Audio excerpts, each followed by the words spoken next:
काय मग काल भोगीची भाजी आणि बाजरीची भाकरी मस्त तीळ लावून मिक्स भाजी खाल्ली की नाही तुम्ही?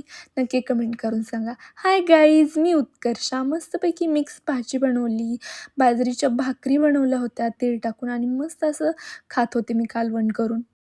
तर मकर संक्रांतीसाठी हे सुगडे आणले होते, त्याची मी पूजा करत होते. तुमच्याकडे काय म्हणतात? कोणी सुगडे म्हणतं, कोणी मटके म्हणत असेल माहीत नाही. पण आमच्याकडे सुगडे म्हणतात. हे सगळं आणून स्वच्छ करून घेतले आणि मग ह्यामध्ये ना सगळा रानमेवा भरायचा, दोरा लावायचा, हळदी-कुंकू लावायचं, सगळं मी प्रोसेस करत होते.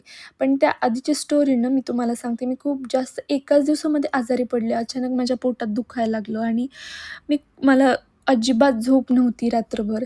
पण तरी पण मी दुसऱ्या दिवशी फ्रेश होऊन सगळं काही करून घेतलं. आणखी मी आजारीच आहे, पण तरी पण आराम करून सगळं काही निवांत करून माझं चालू होतं आणि सगळं काही सुगड्यांमध्ये हे भरलं. ह्याला गव्हाच्या ओंब्या म्हणतात.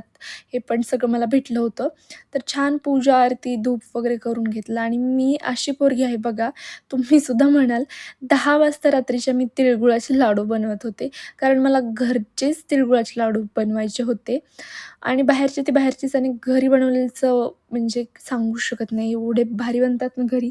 म्हणजे मी खाऊन बघितले नाही. तुम्ही बघू शकता ते आता किती सुंदर झालेले आहेत. आता ते उद्याच खाऊन मी तुम्हाला सांगते कसे झाले होते.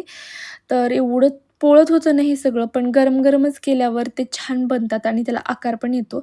सो सगळं गरम-गरम मी करत होते आणि लाडू झाले, छान देवापुढे ठेवले. मकर संक्रांतीच्या सगळ्यांना खूप साऱ्या शुभेच्छा. तिळगूळ घ्या, गोड बोला आणि खुश राहा. थँक